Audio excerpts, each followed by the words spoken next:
ರಾಜ್ಯ ರಾಜಕಾರಣದಲ್ಲಿ ಈಗ ಕ್ರಾಂತಿಯದ್ದೇ ಸುದ್ದಿ ಸದ್ದು.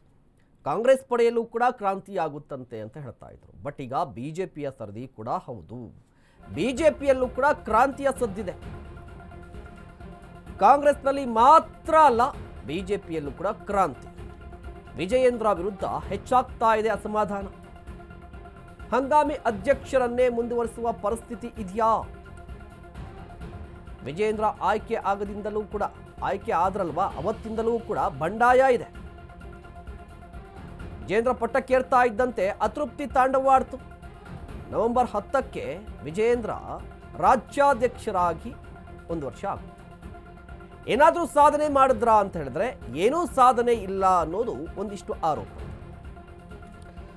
ಕಾಂಗ್ರೆಸ್ನಲ್ಲಿ ಕ್ರಾಂತಿಯಾಗುತ್ತೆ, ಕಾಂಗ್ರೆಸ್ ಸರ್ಕಾರದಲ್ಲಿ, ಪಕ್ಷದಲ್ಲಿ ಅಂತ. ಆದರೆ ಬಿಜೆಪಿಯಲ್ಲೂ ಕೂಡ ಆ ಸಾಧ್ಯತೆಗಳು ಕಾಣಿಸ್ತಾ ಇದೆ. ಏನು ಅಸಾಧ್ಯತೆಗಳು ಅಂತ ಹೇಳಿದ್ರೆ, ವಿಜಯೇಂದ್ರ ಅವರು ನವೆಂಬರ್ 10ಕ್ಕೆ ರಾಜ್ಯಾಧ್ಯಕ್ಷರಾಗಿ 2 ವರ್ಷ ಆಗುತ್ತೆ.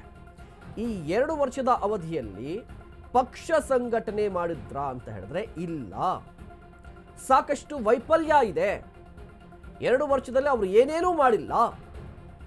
ಅದರ ಬದಲಾಗಿ ಅವರ ವಿರುದ್ಧವೇ ಪಕ್ಷದಲ್ಲಿ ಅಸಮಾಧಾನ ಇದೆ. ಬಂಡಾಯ ಸಾರ್ತಾ ಇದ್ದಾರೆ. ವಿಜಯೇಂದ್ರ ಅವರು ರಾಜ್ಯಾಧ್ಯಕ್ಷರು ಅಂತ ಘೋಷಣೆ ಆದ ದಿನದಿಂದಲೂ ಕೂಡ ಒಂದಿಷ್ಟು ವರ್ಗ, ಒಂದಿಷ್ಟು ನಾಯಕರು ವಿರೋಧನ ವ್ಯಕ್ತಪಡಿಸ್ತಲೇ ಇದ್ರು. ಈಗಲೂ ಕೂಡ ವಿರೋಧವನ್ನು ವ್ಯಕ್ತಪಡಿಸ್ತಾ ಇದ್ದಾರೆ. ಸೊ ಮುಂದುವರಿತಾ ಇದೆ.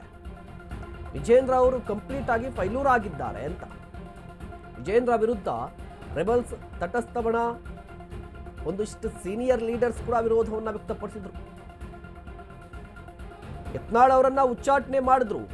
ಆದರೂ ಕೂಡ ರಮೇಶ್ ಜಾರಕಿಹೊಳಿ ನೇತೃತ್ವದಲ್ಲಿ ಸಭೆ ಆಗ್ತಾ ಇದೆ. ಪಕ್ಷವನ್ನ ಒಗ್ಗಟ್ಟಿನಿಂದ ತೆಗೆದುಕೊಂಡು ಹೋಗ್ತಾ ಇಲ್ಲ, ಸಾಧ್ಯ ಆಗ್ತಾ ಇಲ್ಲ, ಅವ್ರ ಕೈಲಿ ಸಾಧ್ಯವಾಗ್ತಾ ಇಲ್ಲ. ಕಾರ್ಯಕಾರಿಣಿ ಸಭೆ ಪ್ರತಿ ತಿಂಗಳಿಗೆ ಆಗಬೇಕಿತ್ತು. ಬಟ್ ಈಗ ಕಾರ್ಯಕಾರಿಣಿ ಸಭೆನೇ ಆಗ್ತಾ ಇಲ್ಲ. ಹಿರಿಯರನ್ನ, ಸೀನಿಯರ್ ಲೀಡರ್ಸನ್ನು ಕಡೆಗಣಿಸ್ತಾ ಇದ್ದಾರೆ. ಹೀಗಾಗಿ ಅವರನ್ನ ಕೆಳಗಿಳಿಸಬೇಕು ಅನ್ನುವಂಥ ಹೆಸರು ಅಥವಾ ಒಂದಿಷ್ಟು ಒತ್ತಾಯ ಕೇಳಿ ಬರ್ತಾ ಇರುವಂಥದ್ದು. ನೋಡಿ, ಕಾಂಗ್ರೆಸ್ನಲ್ಲಿ ಅಧ್ಯಕ್ಷರ ಬದಲಾವಣೆ ವಿಚಾರಕ್ಕೆ ಬಂದರೆ ಬಿಜೆಪಿಯಲ್ಲೂ ಕೂಡ ಅದೇ ರೀತಿಯ ಚರ್ಚೆ ಇದೆ. ವಿಜಯೇಂದ್ರ ಅವರು ಅಧ್ಯಕ್ಷರಾಗಿ ನವೆಂಬರ್ 10ನೇ ತಾರೀಕಿಗೆ 2 ವರ್ಷ ಆಯಿತು. ಈ 2 ವರ್ಷಗಳಲ್ಲಿ ಕಂಪ್ಲೀಟ್ ಆಗಿ ಫೈಲೂರ್ ಆಗಿದ್ದಾರೆ ಅನ್ನುವಂಥ ಆರೋಪ ಇದೆ. ಸೊ ಇದರ ಬಗ್ಗೆ ಮಾತನಾಡಲಿಕ್ಕೆ ಹೆಚ್ಚಿನ ಮಾಹಿತಿಯನ್ನು ಪಡೆಯೋಣ. ವಿವೇಕ್ ದೂರವಾಣಿ ಸಂಪರ್ಕದಲ್ಲಿ ಜಾಯಿನ್ ಆಗ್ತಾ ಇದ್ದಾರೆ. ವಿವೇಕ್, ಕಾಂಗ್ರೆಸ್ನಲ್ಲಿ ಮಾತುಕತೆ ಇದೆ ಕ್ರಾಂತಿ ಅಂತ ಹೇಳಿ. ಬಟ್ ಈಗ ಬಿಜೆಪಿಯಲ್ಲೂ ಕೂಡ ಆ ಸಂದರ್ಭ ಇದೆಯಾ? ವಿಜಯೇಂದ್ರ ಅವರು ಮುಂದುವರಿತಾರಾ ಅಥವಾ ಹೊಸ ರಾಜ್ಯಾಧ್ಯಕ್ಷರನ್ನ ನಿರೀಕ್ಷೆ ಮಾಡಬಹುದಾ?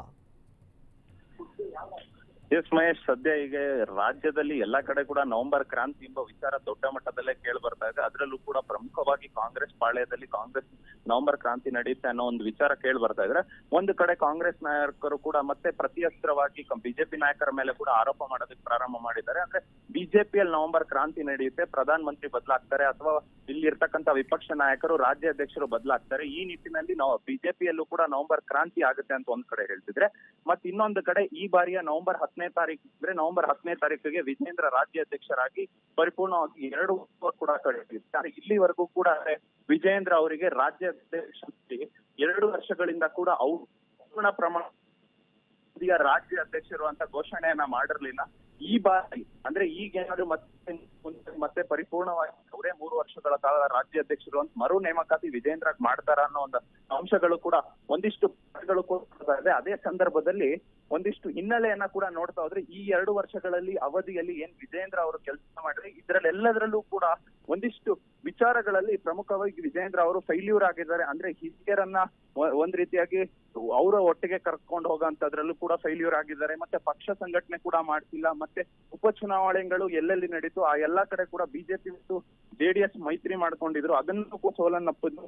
ಆ ನಿಟ್ಟಿನಲ್ಲಿ ಎಲ್ಲ ಒಂದ್ ಕಡೆ ವಿಜಯೇಂದ್ರ ಅವರು ಅವ್ರ ಸಂಘಟನೆ ಕೂಡ ಮಾಡ್ತಿಲ್ಲ. ಎಲ್ಲ ಕೂಡ ರಾಜ್ಯಾಧ್ಯಕ್ಷರಾದ್ಮೇಲೆ ವಿಜಯೇಂದ್ರ ಒಂದ್ ಕಡೆ ಫೈಲ್ಯೂರ್ ಆಗಿದ್ದಾರೆ ಅಂತ ರೆಬಲ್ಸ್ ತಂಡ ಕೂಡ ದೊಡ್ಡ ಮಟ್ಟದಲ್ಲಿ ಅವರ ವಿರೋಧ ವ್ಯಕ್ತಪಡಿಸ್ತಿತ್ತು. ಅದರ ಜೊತೆಗೆ ರಾಜ್ಯದಲ್ಲಿ ಇನ್ನೊಂದು ಬಣ ಕೂಡ ಉಟ್ಕೊಳ್ಳುತ್ತೆ, ತಟಸ್ಥ ಬಣ ಅಂತ ಕೂಡ ಉಟ್ಕೊಳ್ಳುತ್ತೆ. ಒಟ್ಟಾಗಿ ರಾಜ್ಯದಲ್ಲಿ ವಿಜಯೇಂದ್ರನರ ಅಧ್ಯಕ್ಷತೆ ಆಯ್ಕೆ ಆದ ಬಳಿಕ ರಾಜ್ಯದಲ್ಲಿ 3 ಬಣಗಳಾಗಿ ಉಟ್ಕೊಳ್ಳುತ್ತೆ. ಬಿಜೆಪಿಯಲ್ಲಿ ರೆಬಲ್ಸ್ ಬಣದಲ್ಲಿ ಯತ್ನಾಳ್ ಕೂಡ ನಡ್ಕೊಂಡು ಹೋಗ್ತಿರ್ತಾರೆ. ಆಮೇಲೆ ಯತ್ನಾಳ್ ಅವರನ್ನ ಉಚ್ಚಾಟನೆ ಮಾಡ್ತಾರೆ. ಅದಾದ ಬಳಿಕವು ರಮೇಶ್ ಜಾರಕಿಹೊಳಿ ಅವರ ನೇತೃತ್ವದಲ್ಲಿ ಒಂದಿಷ್ಟು ಸಣ್ಣ ಸಣ್ಣ ಸಭೆಗಳು ಕೂಡ ನಡೆಸ್ತಾರೆ. ಇಲ್ಲಿವರೆಗೂ ಕೂಡ ಅಷ್ಟೇ 2 ವರ್ಷಗಳು ಕಳೆಯುತ್ತಾ ಬಂದ್ರೂ ಕೂಡ ಇನ್ನು ಕೂಡ ವಿಜೇಂದ್ರದ ವಿರೋಧಿ ಅಲೆ ಇನ್ನು ಕೂಡ ಎಲ್ಲೂ ಕಮ್ಮಿ ಆಗಿಲ್ಲ. ಮತ್ತೆ ಮುಂದಿನ ನಡೆ ಯಾವ ರೀತಿಯಾಗಿರುತ್ತೆ ಹೈಕಮಾಂಡ್ ಇದನ್ನೆಲ್ಲ ಎಲ್ಲೋ ಒಂದ್ ಕಡೆ ಹೈಕಮಾಂಡ್ ಪರಿಗಣಿಸ್ತಿಲ್ವಾ, ಎಲ್ಲೋ ಒಂದ್ ಕಡೆ ಸೈಡ್ ಲೈನ್ ಮಾಡ್ತಿದ್ಯಾ, ನೆಗ್ಲೆಕ್ಟ್ ಮಾಡ್ತಿದ್ಯಾ ರಾಜ್ಯವನ್ನ ಅನ್ನೋ ಒಂದಿಷ್ಟು ಕುತೂಹಲ ಕೂಡ ಮೂಡಿಸುತ್ತೆ, ಒಂದಿಷ್ಟು ಪ್ರಶ್ನೆಗಳು ಕೂಡ ಮೂಡಿಸುತ್ತೆ. ಮುಂದಿನ ದಿನಗಳಲ್ಲಿ ಅಂದ್ರೆ ನವೆಂಬರ್ 10ರ ಬಳಿಕ ವಿಜೇಂದ್ರನನ್ನ ಹಿಂಗೆ ಮುಂದುವರ್ಸ್ಕೊಂಡು ಹೋಗುತ್ತಾ ಹೈಕಮಾಂಡ್ ಅಥವಾ ಬದಲಾವಣೆ ಮಾಡುತ್ತಾ ಅನ್ನೋದೇ ಒಂದಿಷ್ಟು ಕುತೂಹಲ ಮಹೇಶ್. ಓಕೆ, ಧನ್ಯವಾದ ವಿವೇಕ್ ತಮ್ಮೆಲ್ಲ ಡೀಟೇಲ್ಸ್ಗಾಗಿ.